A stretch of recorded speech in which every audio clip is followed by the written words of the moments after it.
айтылғандай қайталанды.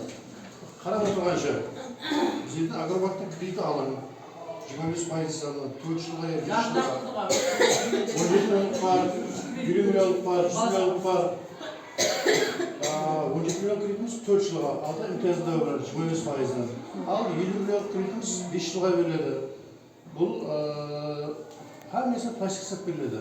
Ishlab chiqaruv xizmat ko'rsatuv chorvachilikqa. Екінші имтиязды дәуір болады. Және 300 бөлігден кредитіміз бар.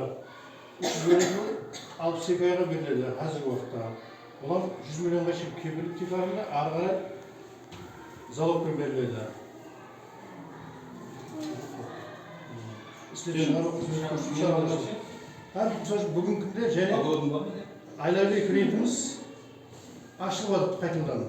Бұл енді бүгін енді біздің платформамызға кіреді, точно жеңілдікте кредит болады оларда. Негізі суды алым. Жаңа үкімет бюджеттіңде субсидиялық орнын бір шетте қалып кетпесін. Бәрі әлем дегенде өзіңіз пайдаңыз қой. Ертең саусай жасаңыз, жер ексеңіз, өзіңіз пайдаңыз, балаларыңыз не дейді? Анадан, атадан көрген істейді ұлларыңызды ертең күнде. Соның әрекет қылың. Рахмет,